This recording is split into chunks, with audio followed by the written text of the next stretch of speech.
আপনারা দেখছেন ২১শে টেলিভিশন। প্রধানমন্ত্রী শেখ হাসিনা সফলতার পিছনেও আমাদের এসএসএফ এর অনেক অবদান রয়েছে। কর্তব্য পালনে তাদের সততা, দক্ষতা ও সর্বোচ্চ পেশাদারিত্বের প্রশংসা করেন প্রধানমন্ত্রী শেখ হাসিনা। ৭ই মার্চ থেকে ২৬শে মার্চ পর্যন্ত ব্যাপক কর্মসূচি নিই এবং সেখানে আমরা কয়েকজন রাষ্ট্রপ্রধান, সরকার প্রধানকে আমন্ত্রণ জানাই এবং এই সময়টা একদিকে করোনা ভাইরাস, সেই স্বাস্থ্যবিধি মানা, অপরদিকে এই যে আমন্ত্রিত অতিথি এবং তাদের সফরসঙ্গী, তাদের নিরাপত্তা দেওয়া, এটা কঠিন দায়িত্ব। এসএসএফ অত্যন্ত দক্ষতার সাথে আমাদের আমন্ত্রিত অতিথিদের নিরাপত্তা নিশ্চিত করেছেন। সব বাধা পেরিয়ে বাংলাদেশ এখন উন্নয়নশীল দেশ। এ অগ্রযাত্রা ধরে রাখতে সবাইকে নিরলস কাজ করে যাবার আহ্বান জানান সরকার প্রধান।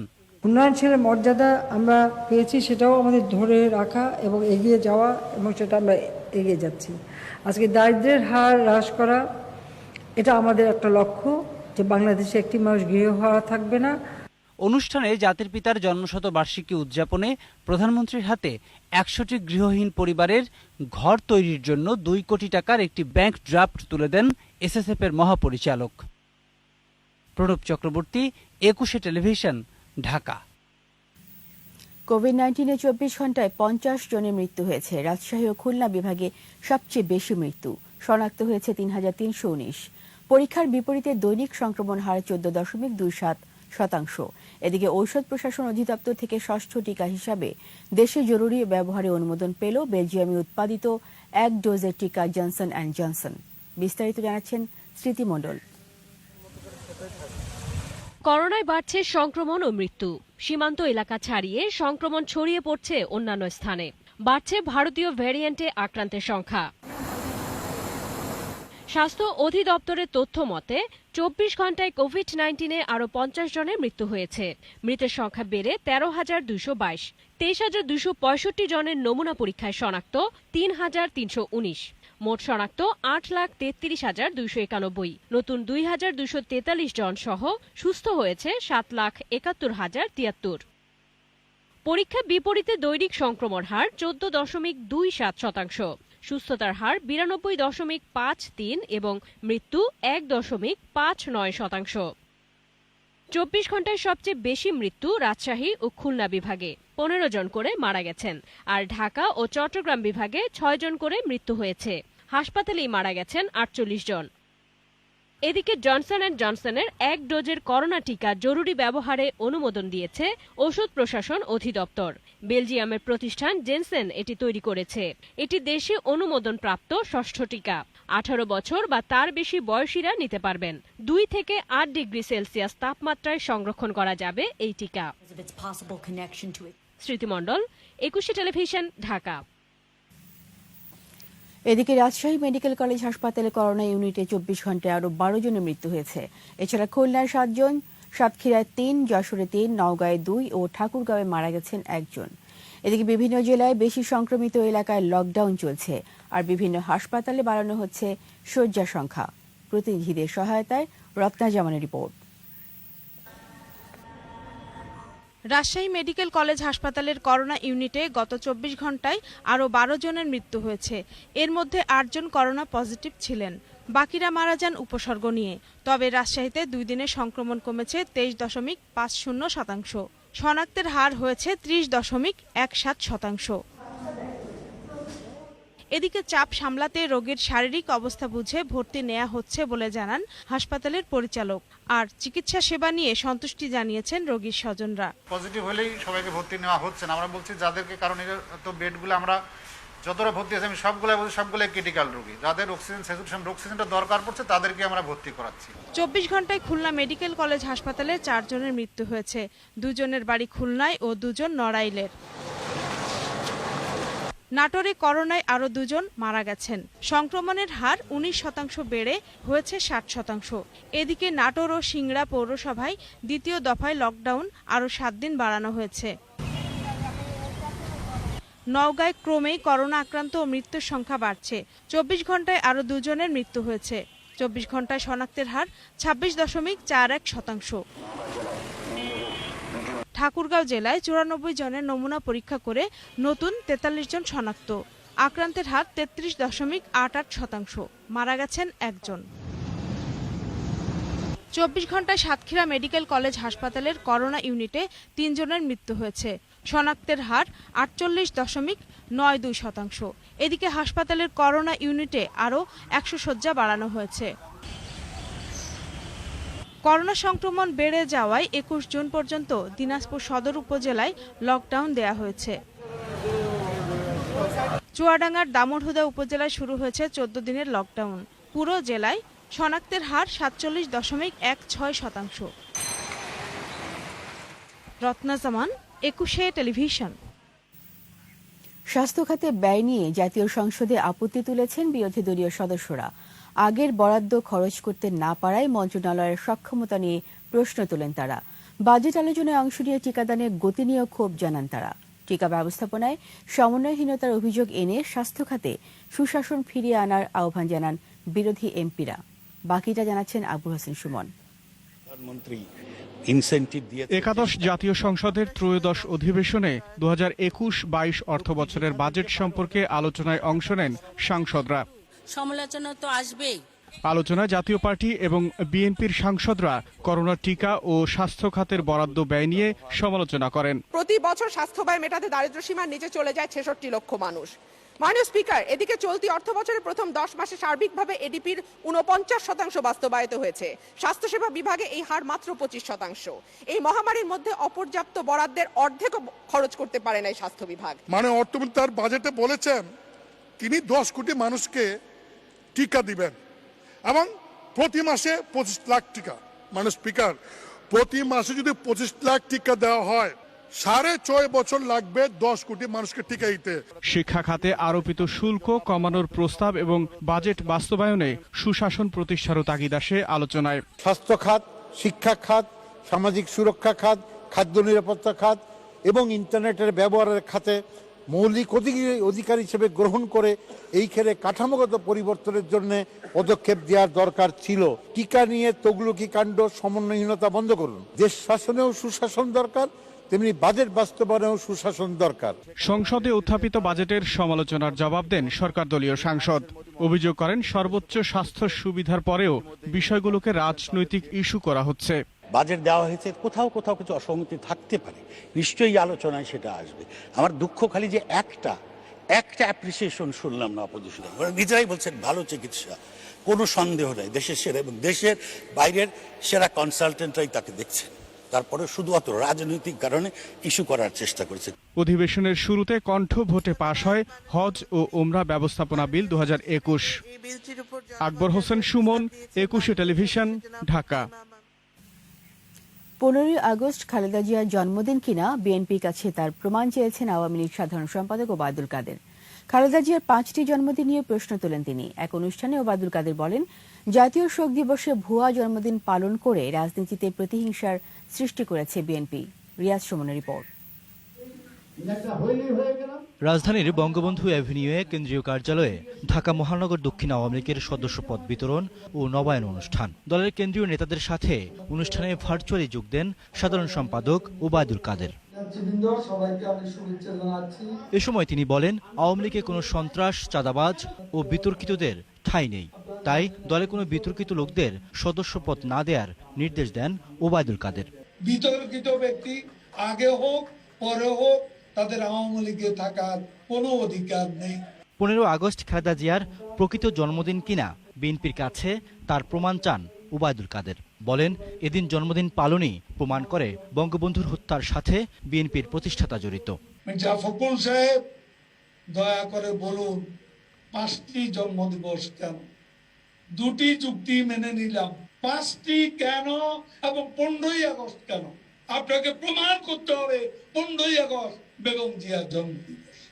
একই অনুষ্ঠানে কৃষিমন্ত্রী বলেন, সরকারের উন্নয়ন বিএনপির চোখে পড়ে না। মিথ্যা সমালোচনা করতেই দলটি ব্যস্ত সময় পার করছে বলেও মন্তব্য করেন তিনি। এখন ওই জামাত বিএনপি সুপরিকল্পিতভাবে স্বাধীনতার ইতিহাস শুধু বিকৃত করে না, তারা বাংলাদেশকে পাকিস্তানের একটি অঙ্গরাষ্ট্র কিংবা পাকিস্তানের একটি কনফেডারেশন করার জন্য নানান ষড়যন্ত্রে লিপ্ত। এদিকে রাজধানীর সোহরাওয়ার্দী উদ্যানে আওয়ামী লীগের বন ও পরিবেশ উপকমিটির আয়োজনে বৃক্ষরোপণ কর্মসূচির উদ্বোধন করেন তথ্য ও সম্প্রচার মন্ত্রী। পরে সাংবাদিকদের এক প্রশ্নের জবাবে তিনি বলেন, জনগণই আওয়ামী লীগের শক্তি। শেখ হাসিনার সরকার জনগণের শক্তিতে বলীয়ান একটি সরকার।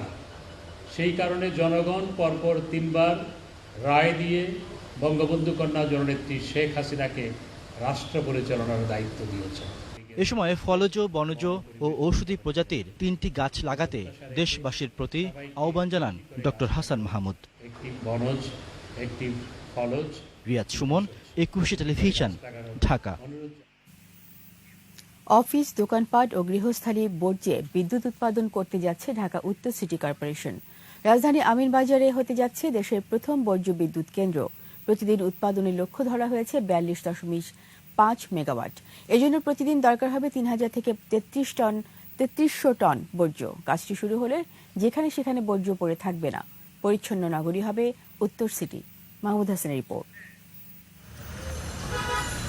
দোকানপাট, অফিস, আদালত ও বাসাবাড়ি থেকে প্রতিদিনই ফেলা হয় বর্জ্য। ছোট ছোট ভ্যানে তা সংগ্রহ করে জমা হচ্ছে এসডিসিতে। শুধু উত্তর সিটিতেই প্রতিদিন 2600 থেকে 3000 মেট্রিক টন বর্জ্য মেলে। প্রতিদিনের বর্জ্য ফেলা হচ্ছে আমিনবাজারের বিশাল ল্যান্ডফিল্ডে। বর্জ্য ব্যবস্থাপনা নিয়ে এখন থেকে আর মাথা ব্যথা নয়। এই আবর্জনাকেই এখন সম্পদে পরিণত করতে যাচ্ছে সিটি কর্পোরেশন। দেশের প্রথম বর্জ্য বিদ্যুৎ কেন্দ্র তৈরির পথে অনেকটাই এগিয়েছে ডিএনসিসি। বিদেশি কোম্পানির সাথে চুক্তিও হয়ে গেছে। চায়নার একটা কোম্পানি সিএমএসসির সাথে বিদ্যুৎ বিভাগ এবং আমাদের ডিএনসিসির একটি ত্রিপাক্ষিক চুক্তি আমরা করেছি। আমরা সেখান থেকে বিদ্যুৎ উৎপাদন করব। আমরা একেবারেই চূড়ান্ত পর্যায়ে আছি এই প্রকল্পটা বাস্তবায়নের জন্য। 42.5 মেগাওয়াট বিদ্যুৎ উৎপাদনের জন্য প্রতিদিন প্রয়োজন হবে প্রায় 3000 থেকে 3300 মেট্রিক টন বর্জ্য। 2400-2500 বা 2600 মেট্রিক টন বর্জ্য উৎপাদন করি ডেইলি। তো এইটা তো আপনার 3300 টন দিতে গেলে আবার যদি এটা সেগ্রিগেশন করি তাহলে আরো কমে যাবে। তাহলে আমাদেরকে আশেপাশে থেকে ময়লা টানতে হবে। উন্নত বিশ্বে বর্জ্য মানেই গোল্ড। সে পথে হাঁটতেই আধুনিক প্রযুক্তিতে বর্জ্য থেকে তেল, গ্যাস ও জৈব সার উৎপাদনের পরিকল্পনাও আছে উত্তর সিটির।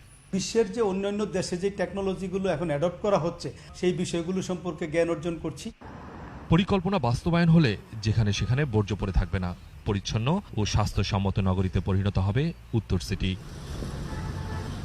মাহমুদ হাসান, একুশে টেলিভিশন, ঢাকা।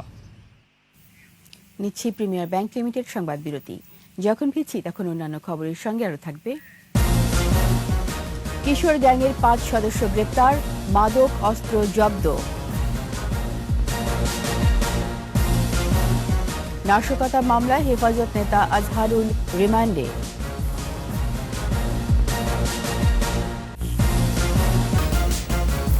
আবার আমন্ত্রণ রাত 11টায় 21 সংবাদে। সবুজ বাংলাকে আরও সবুজ করতে সবাইকে অন্তত 3টি করে গাছ লাগানোর আহ্বান জানিয়েছেন প্রধানমন্ত্রী শেখ হাসিনা। গণভবনে কৃষক লীগের বৃক্ষরোপণ কর্মসূচি উদ্বোধনী করেন প্রধানমন্ত্রী শেখ হাসিনা। এ সময় একটি পলাশ ফুলের চারা রোপণ করেন প্রধানমন্ত্রী। তার মেয়ে সাইমা ওয়াজিদ পুতুল রোপণ করেন একটি কুলের চারা। পরে আওয়ামী লীগ ও সকল অঙ্গ সংগঠনের নেতাকর্মীকে গাছ লাগানোর আহ্বান জানান প্রধানমন্ত্রী। পয়লা আষাঢ় আমাদের দল, বাংলাদেশ আওয়ামী লীগ এবং সহযোগী সংগঠন আমরা এই বৃক্ষরোপণ করি এবং যেটা সবসময় উদ্যোগ নেয় বাংলাদেশ কৃষক লীগ। কৃষক লীগকে আন্তরিক ধন্যবাদ এবং আমি আশা করি এবারেও আরও ব্যাপকভাবে বৃক্ষরোপণ হবে। আমাদের সবুজ শ্যামল বাংলাদেশ আরও সবুজ হোক, আরও সুন্দর হোক। মুজিব আদর্শে যারা বিশ্বাস করেন প্রত্যেকে অন্তত সবাইকে 3টে করে গাছ লাগানোর জন্য, একটা হচ্ছে বনজ, একটা ফলজ, একটা ভেষজ, সব প্রত্যেকে অন্তত এই গাছটা লাগাবেন। বাংলাদেশ এখন উন্নয়নের চোখ ধাঁধানো মডেল।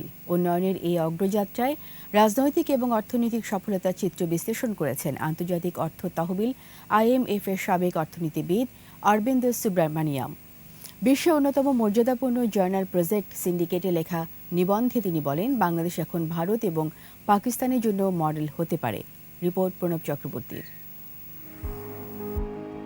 স্বাধীনতার সুবর্ণ জয়ন্তীর মাহেন্দ্রক্ষণে প্রতিকূল পথ পাড়ি দিয়ে বাংলাদেশ এখন বিশ্বে অর্থনৈতিক উন্নয়ন উৎকর্ষের আদর্শ। প্রজেক্ট সিন্ডিকেট জার্নালে বিভিন্ন প্রেক্ষাপটে বাংলাদেশের সফল অগ্রযাত্রার চিত্র ব্যাখ্যা করেন বিশিষ্ট অর্থনীতিবিদ অরবিন্দ সুব্রমণিয়াম। তিনি তার প্রবন্ধে বলেন, স্বাস্থ্যসেবা, শিক্ষা সহ অন্যান্য জরুরি নাগরিক সেবার খাতগুলো সরকার শুরু থেকেই বেসরকারি উন্নয়ন সংস্থাগুলোর হাতে ছেড়ে দেয়। এতে বিদেশি সহায়তাও বাড়ে। স্বাভাবিকভাবে সরকারের ক্ষমতা হুমকির মুখে পড়ার কথা থাকলেও বাংলাদেশে তা হয়নি। একই ক্ষেত্রে সেখানে পাকিস্তান ব্যর্থ, ভারতের অবস্থান দোলাইমান। Need to be very carefully considered, maybe at the end of this year, whenever we think, the crisis is. রপ্তানি খাতের কথা তুলে ধরেন অর্থনীতিবিদ অরবিন্দ। বলেন, বিশ্বে তৈরি পোশাক রপ্তানিতে দ্বিতীয় বাংলাদেশ।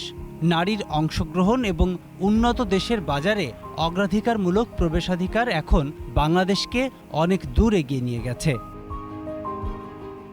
তবে অতিমাত্রায় এনজিও নির্ভরতায় রাষ্ট্র বহির্ভূত শক্তির রাজনীতিতে প্রবেশ করতে পারে বলে সতর্ক করেন তিনি। 1947-এ ধর্মীয় কারণে প্রথমে বৃহত্তর ভারত থেকে, পরে পাকিস্তান থেকে স্বাধীনতা অর্জন করে বাংলাদেশ। দীর্ঘ পথ পাড়ি দিয়ে বিশ্বে উন্নয়নের মডেল বাংলাদেশের বর্তমান অবস্থানকে অবিশ্বাস্য মনে করছেন অর্থনীতিবিদ অরবিন্দ সুব্রমণিয়াম। প্রণব চক্রবর্তী, একুশে টেলিভিশন। ধর্ষণ ও হত্যা চেষ্টার অভিযোগে চিত্রনায়িকা পরিমণির মামলায় গ্রেপ্তার ব্যবসায়ী নাসির উদ্দিন মাহমুদ ও তুহিন সিদ্দিকী অমিকে 7 দিনের রিমান্ডে নেওয়া হয়েছে। রাজধানী বিমানবন্দর থানার মাদক মামলায় দুপুরে তাদের ঢাকা চিফ মেট্রোপলিটন ম্যাজিস্ট্রেট আদালতে হাজির করে 10 দিনের রিমান্ড আবেদন করা হয়। আদালত 7 দিন করে রিমান্ড মঞ্জুর করেন। একই মামলার আসামি লিপি আক্তার, সুমি আক্তার ও নাজমা আমিন স্নিগ্ধার 3 দিন করে রিমান্ড মঞ্জুর করেন আদালত। সোমবার বিকেলে নাসির ও তার 4 সহযোগীকে 1000 ইয়াবা ও বিদেশি মদ সহ গ্রেপ্তার করে ঢাকা মহানগর গোয়েন্দা পুলিশ। একই দিন ধর্ষণ ও হত্যা চেষ্টার অভিযোগে নাসির ও তার সহযোগীদের বিরুদ্ধে সাভার থানায় মামলা করেন চিত্রনায়িকা পরিমণি।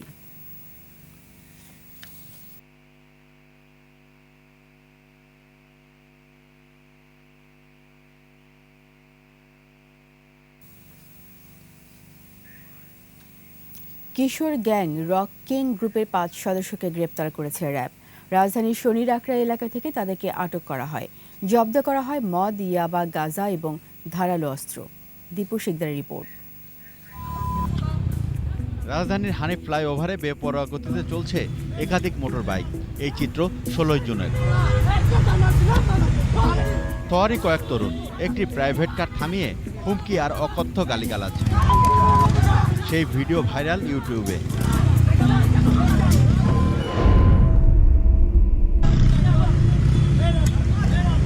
এরকম অনেক অপকর্মে জড়িত থাকাদের শনাক্ত করে র্যাব, পরে গ্রেপ্তার করা হয় তাদের। হানিফ ফ্লাইওভারের উপরে কিছু কিশোর মোটরসাইকেল যোগে একটি প্রাইভেট কারের গতিরোধ করে হেনস্থা করে। র্যাব 3 রাজধানীর শনির আকড়া এলাকায় অভিযান চালিয়ে রক কিং গ্রুপের 5 জন সদস্যকে দেশীয় অস্ত্র ও মাদকসহ গ্রেফতার করে। তাদের বিরুদ্ধে রয়েছে মারধর, ছিনতাই, মাদক সেবন আর বিক্রির অভিযোগ। তদন্তে দেখতে পায় উক্ত ঘটনাটি রক কিং গ্রুপ, যারা শনির আকড়া এলাকায় আধিপত্য বিস্তার করে আসছিল, তারা সংগঠিত করেছে। টিকটক লাইকির মতো ডিজিটাল মাধ্যমেও সরব ছিল তারা। দীপু শিকদার, একুশে টেলিভিশন, ঢাকা। নাশকতার মামলায় হেফাজত নেতা আজহারুল ইসলামের 5 দিনের রিমান্ড মঞ্জুর করেছে আদালত। গত 27 মার্চ দায়ের করা একটি মামলায় আজহারুল ইসলামকে রাজধানী যাত্রাবাড়ি এলাকা থেকে গ্রেপ্তার করে ঢাকা মহানগর গোয়েন্দা পুলিশের জরুরি ওয়ারি বিভাগ। পরে তাকে জিজ্ঞাসাবাদের জন্য আদালতে আবেদন করে গোয়েন্দা পুলিশ। আবেদনের প্রেক্ষিতে আদালত 5 দিনের রিমান্ড মঞ্জুর করে।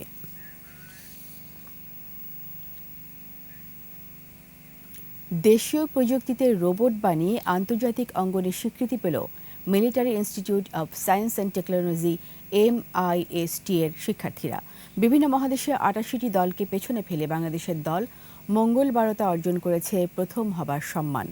বিস্তারিত মিনারা দিবার রিপোর্টে।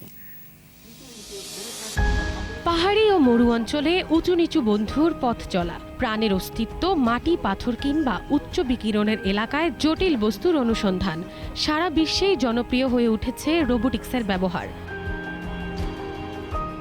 মহাকাশ কিংবা যে কোনো সায়েন্স মিশনে সূক্ষ্ম কাজে রোবটই যেন সমাধান। কৃত্রিম বুদ্ধিমত্তা ও স্পর্শকাতর সব প্রযুক্তির পরিচালনায় সফল robot Phoenix.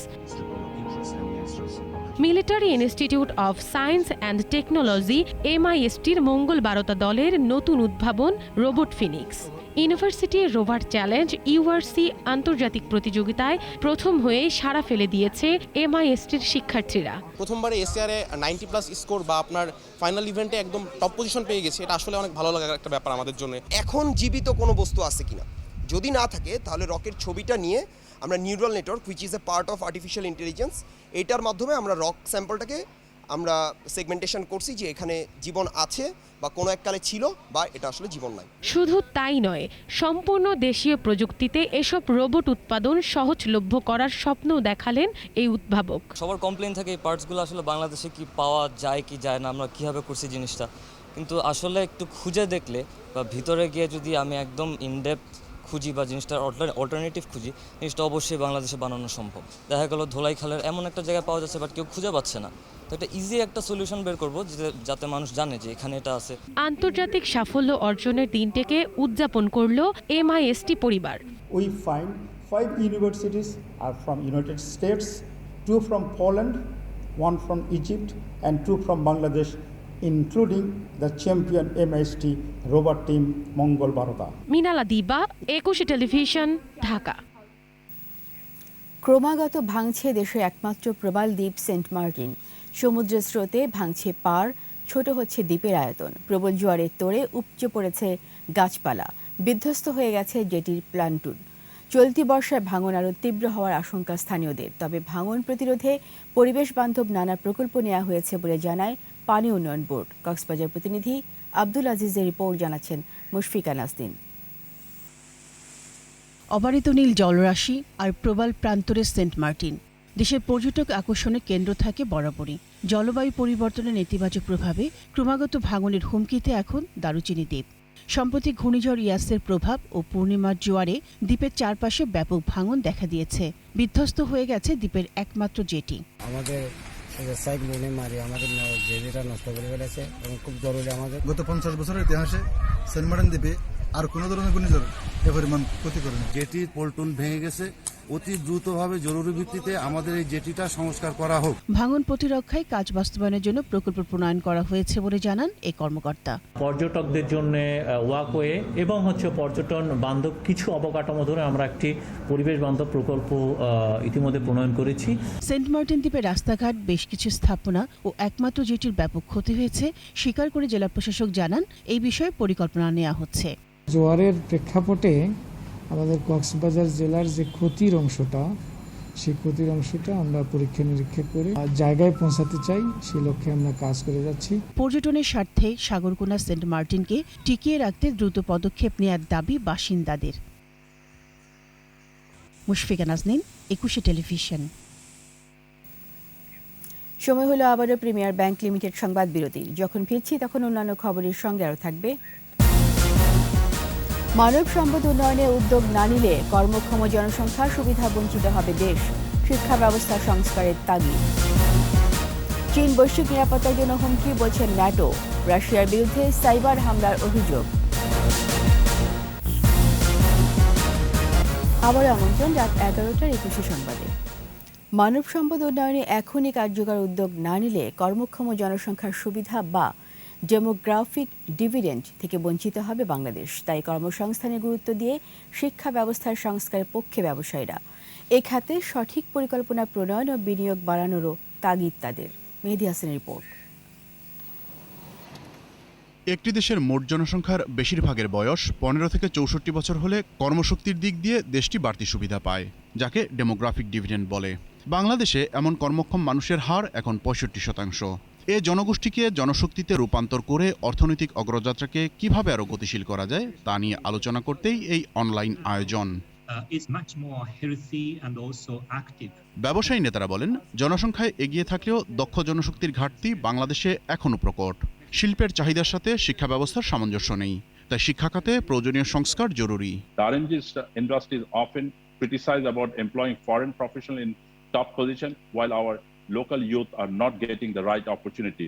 The reality is finding a local talent with a technical and soft skill is very difficult. The quality is so poor in the primary level, and the quality and primary level is very important for a nation because that is where the foundation is laid. 2040 সাল নাগাদ দেশে কর্মক্ষম জনগোষ্ঠীর এই হার অর্ধেকে নেমে আসবে, বাড়বে বয়স্ক মানুষের সংখ্যা। তাই এখনই সঠিক পরিকল্পনা নিয়ে এগোতে না পারলে বড় সুযোগ হারাবে বাংলাদেশ।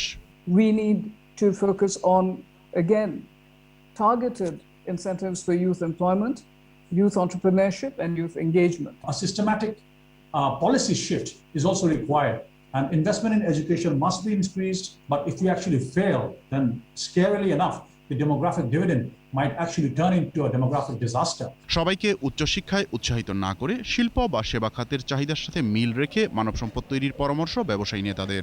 তাই শিক্ষা ব্যবস্থায় আমূল পরিবর্তনে সরকারি পরিকল্পনা জরুরি বলে জানান তারা। মেহেদি হাসান, 21 টেলিভিশন, ঢাকা। এবার ব্যবসা বাণিজ্যের খবর।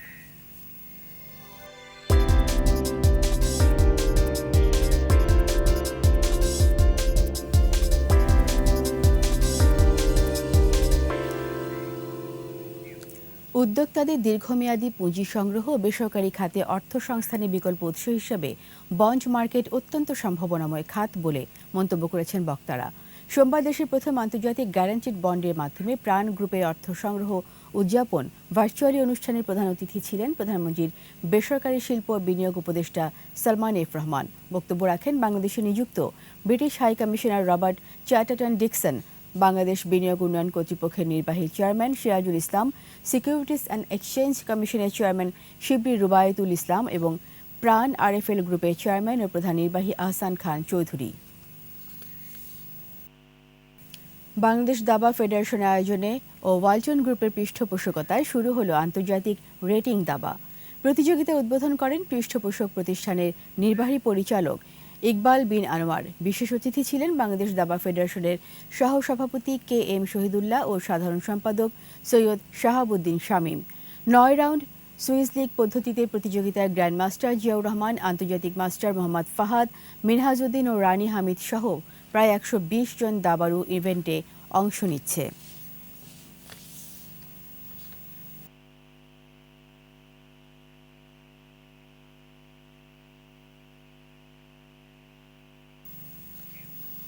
শেষ করব বর্ষা বরণের খবর দিয়ে। প্রকৃতিকে সতেজ সবুজে ভরে দিতে এসেছে আষাঢ় মাস। বাঙালি মননে বাজছে রোমাঞ্চিকতার সুর। গ্রীষ্মের রুক্ষ রুদ্রতাকে ধুয়ে প্রকৃতিকে স্নিগ্ধতায় ভরিয়ে দেয় বর্ষা ঋতু। মহামারীর দিনে সীমিত পরিসরে রাজধানী বর্ষা উৎসব আয়োজনের খবর জানাচ্ছেন মুশফিকা নাসরিন। ক্যামেরায় ছিলেন মোহাম্মদ হানিফ। আজি ঝড় ঝড় মুখর বাদর দিনে জানি নে কিছুতে কেন যে মন লাগে না। আষাঢ়ের প্রথম দিনেই নগরে নামে ঝুম বৃষ্টি। রুক্ষ প্রকৃতিতে জাগে প্রাণের স্পন্দন। ফোটে কদম, কেয়া, চামেলি, কামিনী জুই। জলকণা ঝরঝর সবুজ পত্র পল্লব ছুঁয়ে।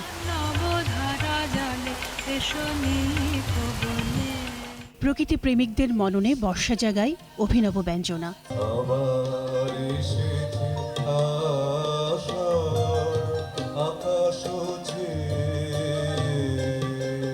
বর্ষা ভালোবেসে বরণ উৎসবে ছুটে আসেন নগরবাসী। করোনা মারির কালে এবার ছিল সীমিত আয়োজন। অনেকদিন পরে প্রথম বাইরের কোনো অনুষ্ঠানে গান গাইতে আসলাম, এটা আমার খুব উৎসাহের বিষয়। আমাদের পরের আবার প্রজন্ম আসবে, তাদেরকেও দিয়ে যাওয়া যে আমাদের সেই ষড়ঋতুর দেশ, প্রতিটা ঋতুকে যেন আমরা আহ্বান জানাতে পারি। আগামী বছর করোনা মহামারী মুক্ত হয়ে মুক্তভাবে আমরা বর্ষাকে আলিঙ্গন করে নিতে পারবো। বর্ষা কথন আয়োজকরা বলেন, নতুন প্রজন্মের জন্য প্রকৃতি বান্ধব পরিবেশ গড়ার প্রত্যয়ের কথা। কৃষকের চঞ্চল চোখ এই সময় অপেক্ষা করে থাকে বর্ষার জন্য। পত্রালি সবুজ হয় প্রকৃতির কাছে, আমরা প্রকৃতির কাছে আগামী প্রজন্মকে নিয়ে যেতে চাই। পাতা কাঁপে কাঁপে বন, আকাশেতে ঘন মেঘ উড়ে যায় অনুক্ষণ। গানে কবিতায় বর্ষা বন্দনায় ছিল মহামারীকাল উতরে যাবারও আকুতি।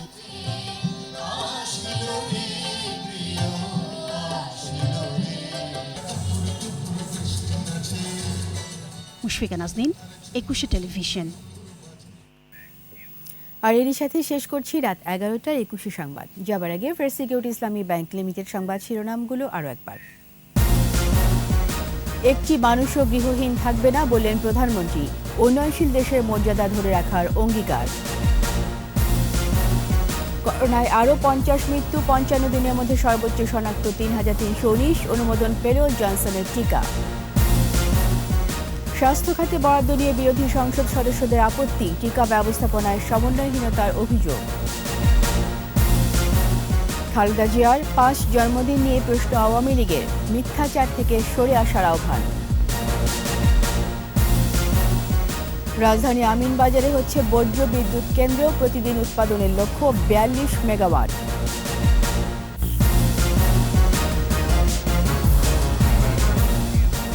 সবশেষ খবর জানতে ডায়াল করুন 2021 নম্বরে আর ভিজিট করুন 21-tv.com ওয়েবসাইটে। এছাড়া ফেসবুকে লগ ইন করতে পারেন facebook.com/2124 অনলাইনে।